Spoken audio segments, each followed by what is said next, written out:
This is Kisumu Ndogo, one of the several informal settlements in Malindi town located in Kilifi County.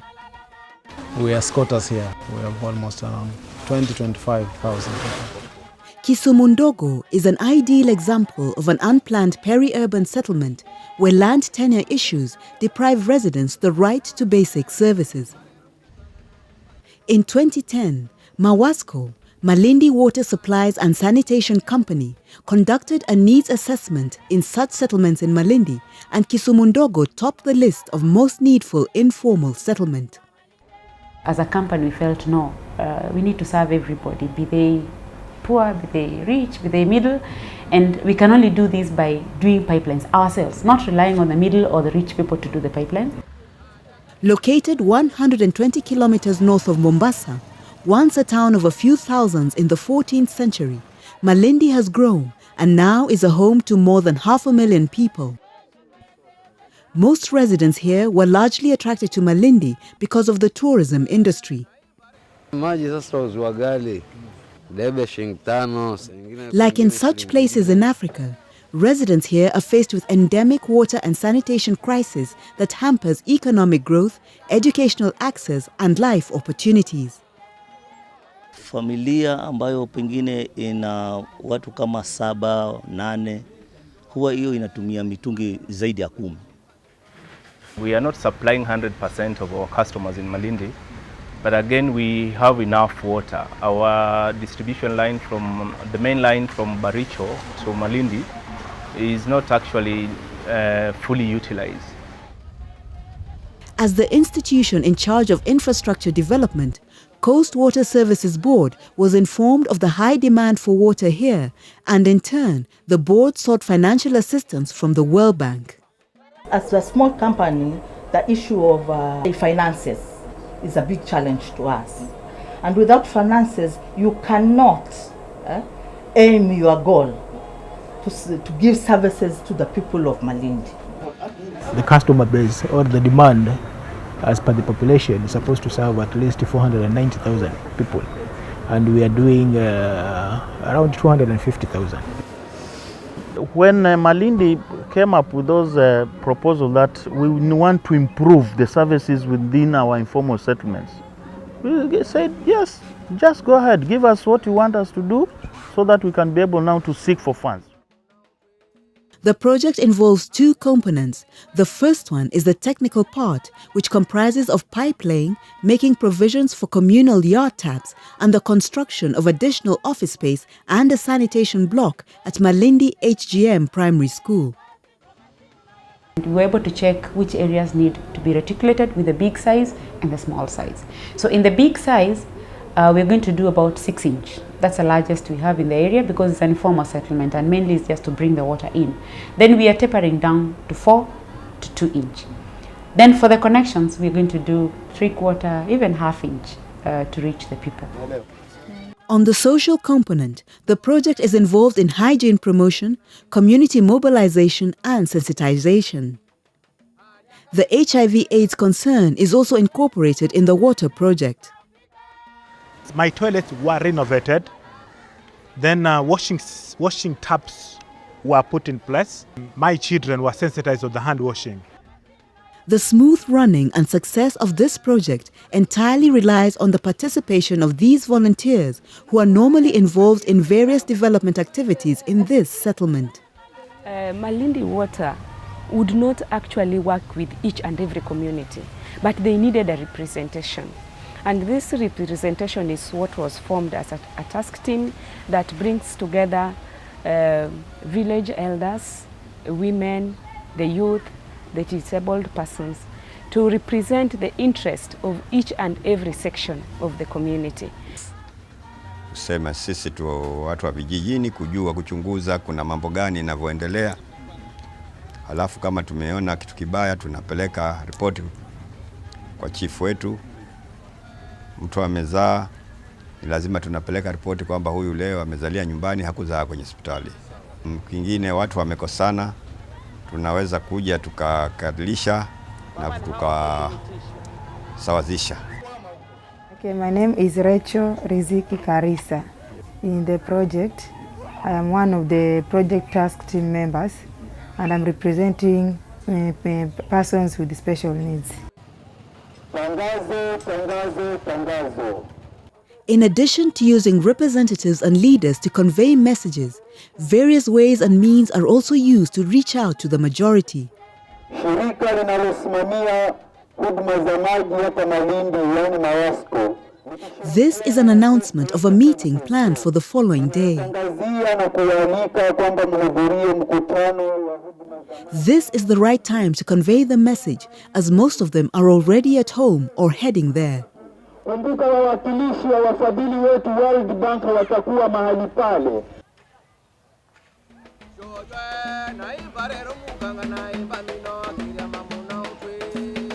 These are local traditional beats that are not only used to attract people to the event, but entertain them as well.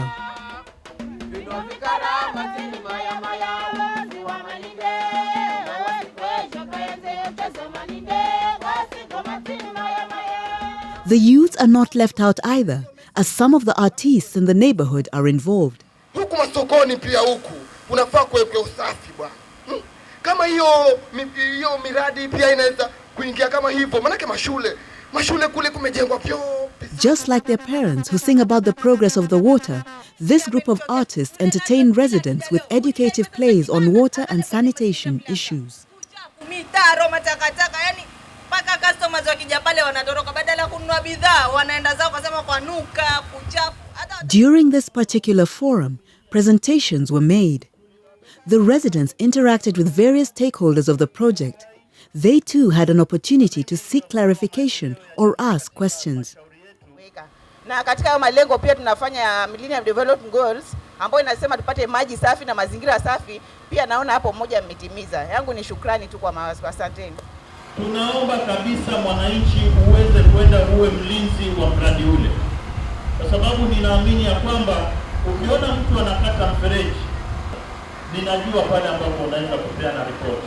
Idadi ya zile vioski ambazo zilikuwa zina changamoto tulibadilisha na kusema watu wa Kisumu Ndogo wanufaike kwa kiwango kama hicho, lakini tayari taps, ili yule raia ambaye hatakuwa na uwezo wa kuweza kuvuta maji yeye mwenyewe bado aweze kuaccess maji, lakini kwa gharama nafuu.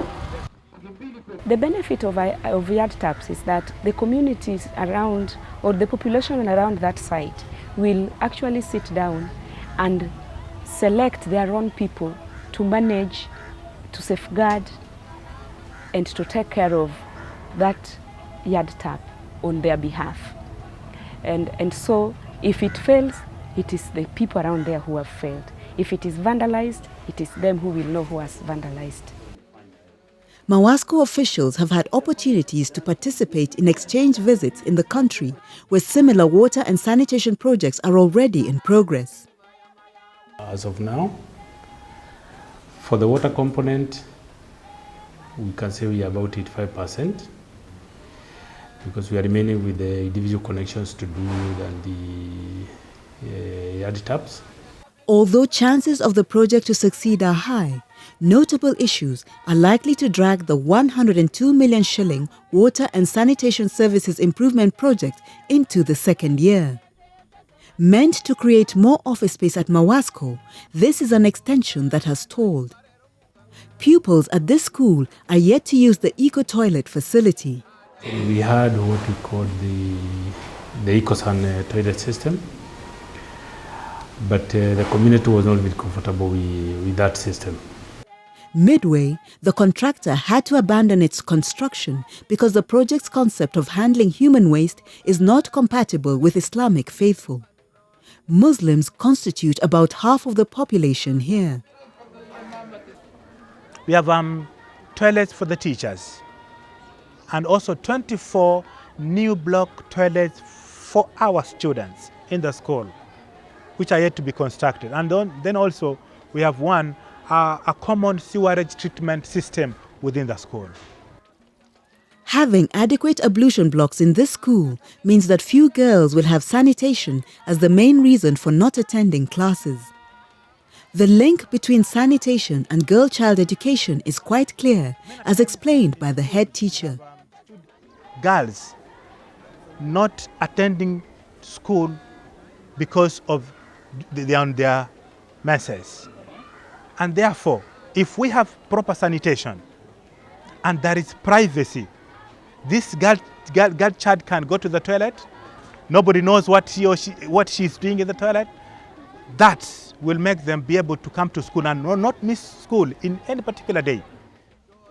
Women and girls suffer because their dignity is compromised due to poor sanitary facilities around Kisumu Ndogo. There is an urgent need for the construction of sanitation blocks at strategic locations where respect of women and girls will not be compromised.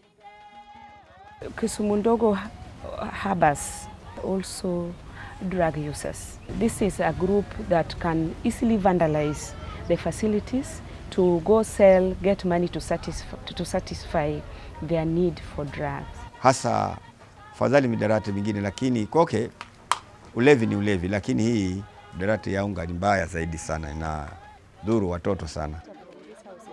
Hatuna drainage pale maji yetu naenda. Maji yote ya airport kutoka Kisumu Ndogo ndio hapa watu wapiti, tunasita sana.